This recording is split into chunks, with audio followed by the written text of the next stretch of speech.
Halo anak Jakarta, bagaimana nih ibadah puasanya? Pasti tetap semangat ya. Nah, supaya anak Jakarta tidak bosan liburan di rumah saja, seperti biasa, kita akan berkeliling ibu kota secara virtual dan membahas tempat menarik dan unik yang ada di Jakarta. Kali ini anak Jakarta akan diajak mengunjungi salah satu masjid yang berada di kawasan Pecinan, tepatnya di Jalan Lause, daerah Karanganyar, Sawah Besar, Jakarta Pusat.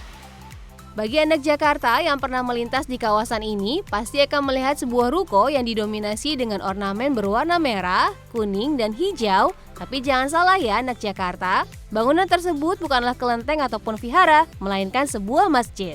Tidak ada kubah, pengeras suara, hingga hiasan bergaya Timur Tengah seperti masjid pada umumnya.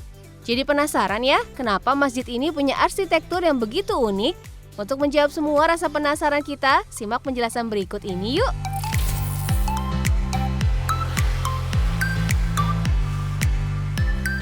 Masjid yang kental dengan nuansa oriental ini dikenal dengan nama Masjid Lause. Nama Masjid Lause sendiri diambil dari nama jalan yang sama di mana masjid ini berdiri. Kata Lause berasal dari bahasa Mandarin yang memiliki arti guru. Berdirinya Masjid Lause tidak terlepas dari sosok Oi Chen Hian atau yang kerap dikenal sebagai Karim Oi. Pria keturunan etnis Tionghoa ini memutuskan menjadi mualaf setelah sebelumnya mencari jati diri melalui beberapa agama yang sempat ia pelajari. Setelah pencarian yang panjang, akhirnya pada tahun 1930 dirinya mantap memeluk agama Islam yang pada saat itu sangat jarang dilakukan oleh warga Tionghoa. Abdul Karim Amrullah, ayah dari Buya Hamka, lalu memberinya nama Islam yakni Abdul Karim Oi. Semasa hidupnya, Karim Oi sangat mencintai dan mendedikasikan hidupnya untuk keagamaan di tanah air. Karim Oi bahkan menjadi tokoh kenamaan di Muhammadiyah dan sempat bertanggung jawab atas operasional Masjid Agung Istiqlal sebagai pemimpin harian pada era 1970-an.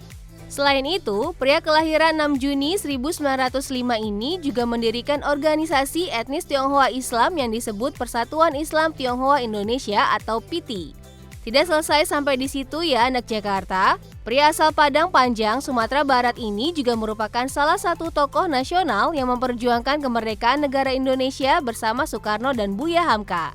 Karim Oi tutup usia pada tahun 1988 di usianya yang ke-83 tahun. Untuk mengenang semua jasa dan perjuangan beliau, maka para sahabat, tokoh ormas Islam, tokoh Cina Muslim beserta salah seorang anaknya yaitu Ali Karim mendirikan yayasan yang diberi nama Yayasan Haji Karim Oi dan diresmikan pada tahun 1991. Bertujuan sebagai pusat informasi Islam khususnya bagi kalangan etnis Tionghoa, dengan demikian Yayasan Haji Karim Oi memilih lokasi di kawasan Pecinan, yang mana daerah tersebut adalah tempat yang hampir sebagian warganya adalah keturunan Tionghoa. Dan ternyata alasan tersebut sangatlah tepat. Terbukti secara lambat laun, dorongan serta dukungan dari etnis Tionghoa Islam ingin menghadirkan tempat ibadah di kawasan tersebut. Lokasi yang kini menjadi Masjid Lause pun awalnya merupakan ruko sewaan yang menjadi kantor pertama beroperasinya Yayasan Karim Oi. Berdirinya Masjid Lause hingga saat ini tentunya tidak terlepas dari kendala yang dihadapi. Dalam perkembangannya, tempat yang semula hanya ruko sewaan, kemudian pemilik gedung menawarkan untuk membeli, disambut baik oleh para pengurus. Namun hal tersebut tidaklah semudah yang dibayangkan. Para pengurus kesulitan mencari donatur untuk mendanai pembelian lokasi ini.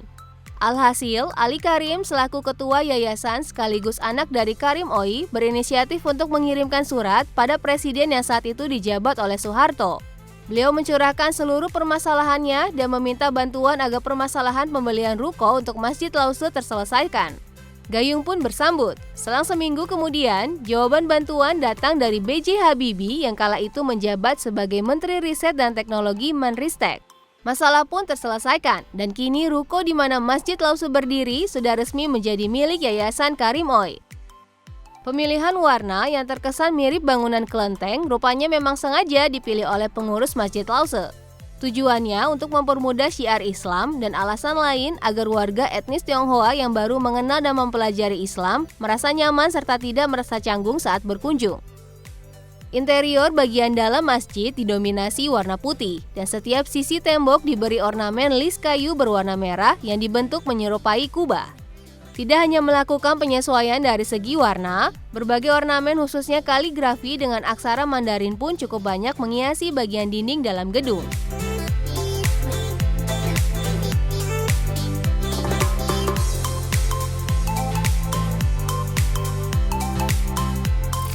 Keberadaan Masjid Lause menjadi simbol toleransi antar umat beragama, serta menjadi tonggak bersejarah dalam membina dan merangkul etnis Tionghoa terhadap ajaran Islam.